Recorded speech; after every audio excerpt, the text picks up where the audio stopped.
Hello students, জ্ঞানজ্যোতি coaching সেন্টারের পক্ষ থেকে তোমাদের সকলকে জানাই আরো একবার স্বাগত। তো স্টুডেন্টস, আজকের ক্লাসে আমরা যে বিষয় নিয়ে আলোচনা করব তা হলো মহাকাব্যের ঐতিহাসিক গুরুত্ব নিয়ে। ঠিক আছে, অর্থাৎ প্রাচীন ভারতের ইতিহাস রচনা করতে গেলেও মহাকাব্যগুলি থেকেও আমরা কিন্তু নানা তথ্য পেয়ে থাকি। তো এই মহাকাব্যের ঐতিহাসিক গুরুত্ব নিয়ে আজকের ক্লাসে আমরা আলোচনা করব। তো আলোচনা শুরু করার পূর্বে তোমাদের বলে রাখি, তোমরা যারা যারা সিইউ অর্থাৎ ক্যালকাটা ইউনিভার্সিটির অন্তর্গত ফার্স্ট সেমিস্টারে রয়েছে, তোমাদের যাদের যাদের মেজর হিস্ট্রি রয়েছে তাদের পেপার ওয়ানের একটি গুরুত্বপূর্ণ টপিক নিয়ে আজকের ক্লাসে আমরা আলোচনা করব। তো চলো দেরি না করে আমরা আজকের আলোচনা শুরু করি। আলোচনা শুরু করার পূর্বে তোমাদের একটা ছোট্ট ইনফরমেশন দিয়ে রাখি যে তোমরা যারা যারা ভাবছো তোমরা আমাদের সাথে অনলাইনে যুক্ত হবে, তোমরা স্ক্রিনে দুটো নাম্বার দেখতে পাচ্ছ। এই দুটো নাম্বার হলো আমাদের জ্ঞানজ্যোতি কোচিং সেন্টারের অফিসিয়াল হেল্পলাইন নাম্বার।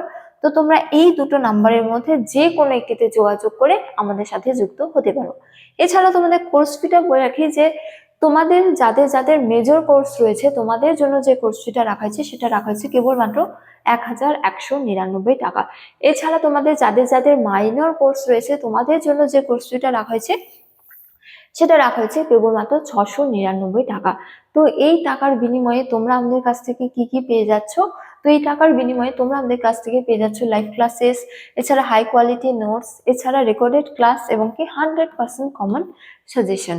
তো স্টুডেন্টস, এই ছিল ছোট্ট একটা ইনফরমেশন। এবারে আমরা আলোচনা শুরু করি। তো দেখো, আলোচনা হচ্ছে যে মহাকাব্যের ঐতিহাসিক গুরুত্ব নিয়ে। ঠিক আছে, অর্থাৎ মহাকাব্য কিভাবে আমাদের প্রাচীন ভারতের ইতিহাস রচনা করতে সাহায্য করে। তো মহাকাব্য প্রাচীন ভারতের ইতিহাস রচনার মধ্যে সাহিত্যিক উপাদানের মধ্যে দেশীয় সাহিত্যিক উপাদান হিসেবে গুরুত্বপূর্ণ। ঠিক আছে, তো আমরা সকলে জানি আমাদের কটি মহাকাব্য রয়েছে, দুটি। কি কি? রামায়ণ এবং মহাভারত। তো প্রথমে এই দুটো মহাকাব্য সম্পর্কে একটু আলোচনা করা হয়েছে। যেমন রামায়ণ কার রচিত? তো রামায়ণ বাল্মীকির রচিত। ঠিক আছে, তো বাল্মীকির রচিত রামায়ণে 24,000 শ্লোক রয়েছে।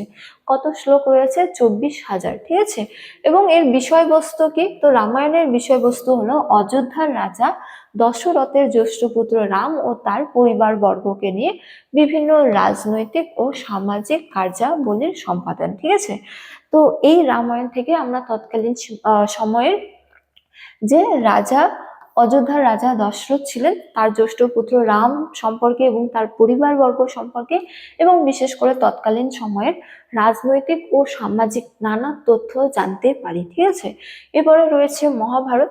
তো মহাভারত কার রচিত? তো মহাভারত কৃষ্ণ দ্বৈপায়ন বেদব্যাসের রচিত। ঠিক আছে, তো এখানে কত শ্লোক রয়েছে? তো মহাভারতে মূলত 1,00,000 শ্লোক রয়েছে। ঠিক আছে, তো মহাভারতের বিষয়বস্তু কি? তো এক্ষেত্রে বলা যায় যে মহাভারতের বিষয়বস্তু হলো গঙ্গা যমুনা দোয়াব অঞ্চলে ভৌমিক অধিকার প্রতিষ্ঠার প্রশ্নে কুরু ও পাণ্ডবদের মধ্যে প্রতিদ্বন্দ্বিতা বা কুরুক্ষেত্রের যুদ্ধ। তো গঙ্গা ও যমুনার এই যে দোয়াব অঞ্চল, এই দোয়াব অঞ্চল কিন্তু খুবই উর্বর। তো এই দোয়াব অঞ্চলে ভৌমিক অধিকার নিয়ে কাদের কাদের মধ্যে যুদ্ধ? এখানে কুরু হবে, কুরু ও পাণ্ডবদের মধ্যে যুদ্ধ বা কুরুক্ষেত্রের যুদ্ধ হলো এই মহাভারতের মূল বিষয়বস্তু। এবারে আমরা এই মহাকাব্যগুলির ঐতিহাসিক গুরুত্ব নিয়ে আলোচনা করব, অর্থাৎ মহাকাব্য কিভাবে আমাদের ইতিহাস রচনা করতে সাহায্য করে বা মহাকাব্য থেকে আমরা কি কি জানতে পারি।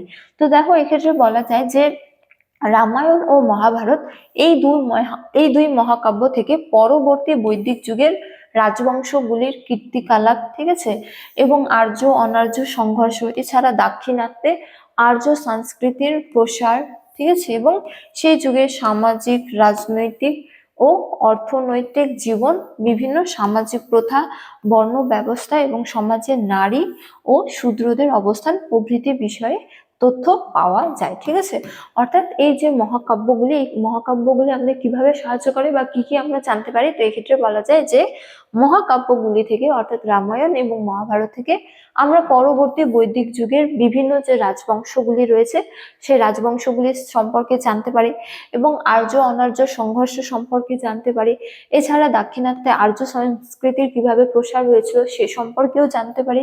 এছাড়া সেই যুগের সামাজিক, রাজনৈতিক, অর্থনৈতিক, ধর্মীয় কার্যকলাপ সম্পর্কে জানতে পারি এবং তৎকালীন সময়ে যে বিভিন্ন সামাজিক প্রথা ছিল সেই সম্পর্কে জানতে পারি। এছাড়া বর্ণ ব্যবস্থা কি ধরনের ছিল তা জানতে পারি এবং সমাজে নারী ও শূদ্রদের অবস্থান সম্পর্কেও জানতে পারি। সুতরাং বলা যায় যে প্রাচীন ভারতের ইতিহাস রচনায় এই মহাকাব্যগুলির গুরুত্ব অপরিসীম।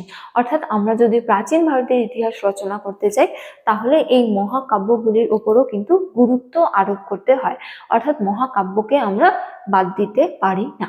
তো স্টুডেন্টস, আজকের ক্লাস এতটাই। তোমাদের সাথে দেখা হবে পরবর্তী ক্লাসে। তখন তোমরা সকলেই ভালো থাকো, সুস্থ থাকো। Thank you.